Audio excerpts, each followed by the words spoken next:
Welcome back, everybody. Today's video is going to be addressing a common problem that I see in lower MMRs. And when we're talking about lower MMRs, we're talking about the lower MMR you go, the more likely it is that you face this problem. There is no arbitrary threshold for what I say is low MMR.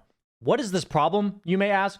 The problem is when your build, skill usage, skill build, item build, playstyle contradict each other in some way, so you are effectively suboptimally playing two different game plans at the same time, and thus hampering your efficiency as well as your impact in the game. I am going to be showing you what I would consider three fundamental basic ways that you can be doing this, and hopefully draw attention to how you would handle it better in the future to prevent yourself from making the same mistake in optimizing your laning stage as well as your early to mid game. Without further ado, let's jump into the first example. For example number one, we're going to be talking about what I would consider to be a lane fundamental. And that lane fundamental boils down to, if you're going to push the lane, it's good to pull the camps, because you want, whether you're the offlaner or whether or not you're the carry, you want the lane to be as close to your tower as possible. So as we jump into our first example, you're going to see a Rubik who's going to effectively use his Fade Bolt aggressively. And the reason why it's important to note that he uses it aggressively here is because that he secured a CS, harassed the offlaner, and effectively pushed the wave. So the note that I have about this example is that if you are going to use spells or right clicks to push the wave, then it is absolutely essential that you pull the camp afterwards. And so we see that it's 111. You could walk back over to the small camp and pull it. Now, the important thing to note is people ask, like, what if the small camp's not there? Then the simple response is try not to use your abilities or right clicks to push the wave. But the lesson we're talking about from this video is that you can gauge if your abilities are pushing the wave or not, and to mainly use them if the camp is there, and if it is there, to then go utilize it. And you're going to see that he is going to do that, and then he's not going to pull in time because he's busy with the Venom wards. He's going to miss the pull, and then the lane with a ranged carry is going to be pushed forward. And he talked about that being a lot of the reason that he lost the lane. What's really important to note about this example is that at 1 minute, he had the presence of mind to check and see if the camp is there. So when I talked to this player that I was coaching, he was aware of the importance of the small camp, checked to see that it was there, and then didn't want to pull or didn't remember to pull after pushing the wave. So the first contradictory we have here, in short, is if you're going to push the wave, utilize the pull camps so that your carry or offlaner are not consistently playing in front of the tower of the opponent. For the second example, I'm going to be showing you a contradiction of the items purchased by the player as opposed to the situation in the game. What are their needs? What is currently happening in the laning stage? And how did they address that with their item? So in the current situation we're in, it's 4 minutes and 20 seconds. The support has struggled to open up the small camp and has told me himself that he feels like he doesn't have very much impact in his lane. When you are a support that doesn't have very much impact in your lane, one of the best things you can do is give yourself options to move around the map. So looking to gank, looking to ward somewhere else, looking to stack camps, looking to pick up bounty runes, you name it. Basically giving yourself the option to go somewhere else. So if that's the case, your items should look like smokes, sentries, windlace, boots, move speed to help yourself get around. Basically anything that helps you do any of those things that you think is valuable rather than staying in your lane. But if you look at his situation, you see that this is support with 2/3 HP and full mana. And that's important to note because he doesn't feel like very comfortable walking up in lane and casting spells. So he is full mana because he thinks he can die to the Pugna plus Axe.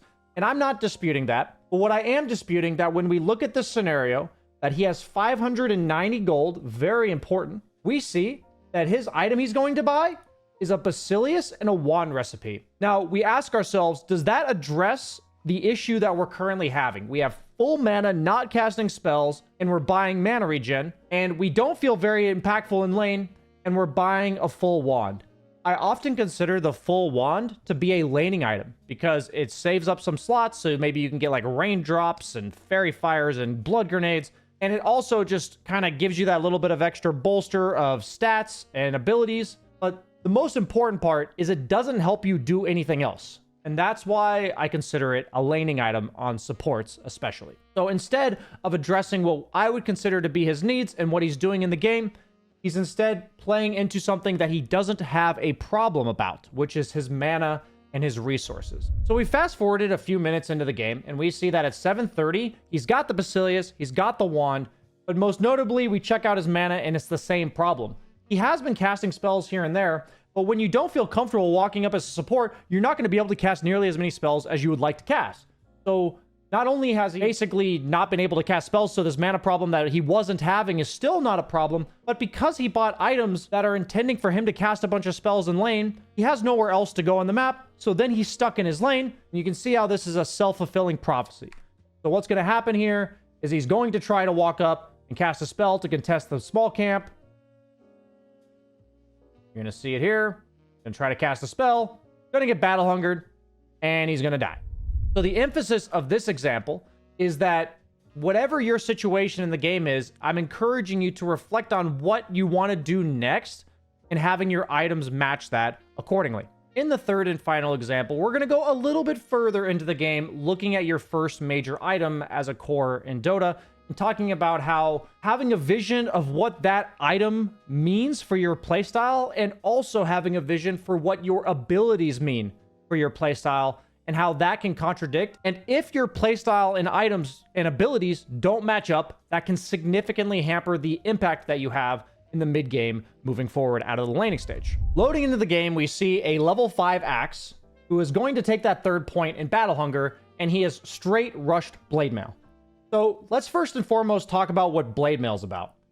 So Blade Mail did get nerfed a bit in regards to this, but Blade Mail is actually a farming item to a large extent, especially before a hero like Axe gets Blink. And the reason it's a farming item is, sure, it has the passive component of it, which allows you to, just return damage when you're getting attacked on a hero like Axe. But then it also makes it really hard to gank you. Like, you can just stand on top of the creep wave and nobody wants to go on you because you're reflecting all of this damage. So it's a survivability mechanism that also slightly speeds up your farm despite the recent nerfs. Now, on the other hand, Battle Hunger maxed out implies that you're gonna run at people. It's a slow that helps you chase, and it means that you're trying to be aggressive. So one item is a defensive farming item, and the other skill build is an aggressive run at you build. Now, the most notable part about a run at you aggressive build is whenever I see this type of build on Axe, the 1-3-1 skill build is what I'm referring to, you'll often see the high level players go really early phase boots or potentially earn. And the reason why these items synergize much better with max battle hunger is you get an earn charge because you're killing people with max battle hunger, and then you battle hunger earn and it feeds into more kills. And phase boots obviously help with the chase component of things. So you battle hunger somebody and you run them down and give them a bunch of right clicks. But in this case, what ends up happening is if your items and play don't line up, you usually end up doing one or the other, meaning you're farming with maxed battle hunger or you're fighting without boots or the ability to chase people. So you end up in this conundrum where neither play is optimal, and it oftentimes doesn't work out for you positively because you're half-assing either the farming, so you're being inefficient, or you're half-assing the fighting, so your potential is not at the maximum. You're going to see here that because of his skill build's going to reign supreme. He aims to lane, and he wants to fight these guys, right? And even though the Blade Mail's decent for this, and he gets the kill, what's going to happen is, now what? Because you don't have boots, you don't have any farming mechanic, you're stuck either laning with this skill build, or feeling like you need to fight. And so what ends up happening, and a common mistake that people make, is you have this gut feeling that you don't want to go back bottom, and then you're like, I guess I should help my team because I have max battle hunger and a Blade Mail. I guess I'm gonna go farm. You see his like indecision that's happening here, and then he feels like he's gonna go get baited into a fight, right?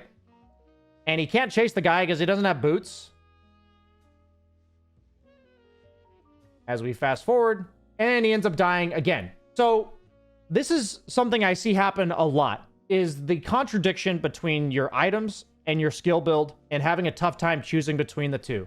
What I would emphasize to you is that if your hero has the potential to farm, even though it's level 1 counter helix, Axe does have the potential to farm, rather than trying to force plays to happen, it's much better to take the inefficient farming route to come back into the game to hit a timing where your fighting makes sense. So perhaps in this example, since we're talking about him having a run at you build, maybe farming until you get the phase boots and then proceeding to run at people might be his best option. Basically, what item is preventing you from being able to execute the way that you built and then farming until you get that item. Now, on the other hand, if the build he was going for was more about killing people and like ganking, then maybe he would have to skip phase boots and go straight for the blink dagger because the opponent has really high mobile heroes that he can't chase down and all that. So maybe you end up having to farm a lot longer. But the overall gist of it is, if you end up in a situation inevitably when you're learning the game and you find yourself not having clear direction with your items and skill build, try your best to conservatively farm and identify the time in which you then can make plays,